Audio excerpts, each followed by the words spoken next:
بسم الله الرحمن الرحيم. سأل سائل بعذاب واقع للكافرين ليس له دافع من الله ذي المعارج تعرج الملائكة والروح إليه في يوم كان مقداره 50,000 سنة فاصبر صبرا جميلا إنهم يرونه بعيدا ونراه قريبا إنهم يرونه بعيدا ونراه قريبا يوم تكون السماء كالمهل وتكون الجبال كالعهن ولا يسأل حميم حميما يبصرونهم يود المجرم لو يفتدي من عذاب يومئذ ببنيه وصاحبته وأخيه وفصيلته التي تؤويه ومن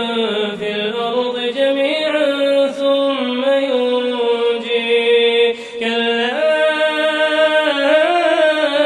إنها لظى نزاعة للشوى تدعو من أدبر وتولى وجمع فأوعى إن الإنسان خلق هلوعا إذا مسه الشر جزوعا وإذا مسه الخير منوعا إلا المصلين الذين هم على صلاتهم دائمون والذين في أموالهم حق معلوم للسائل والمحروم والذين يصدقون بيوم الدين والذين هم من عذاب ربهم مشفقون إن عذاب ربهم غير مأمون والذين هم لفروجهم حافظون إلا على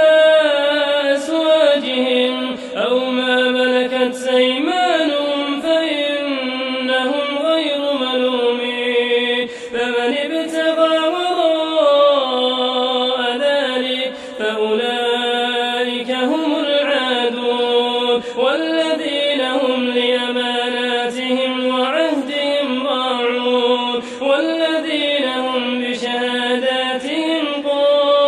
قائمون والذين هم على صلاتهم يحافظون أولئك في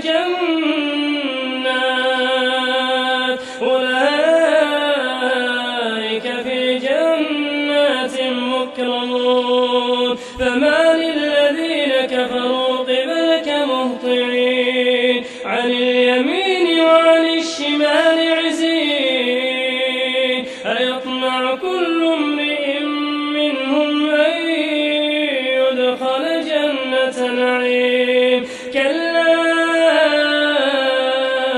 إنا خلقناهم مما يعلمون فلا أقسم برب المشارق والمغارب إنا لقادرون على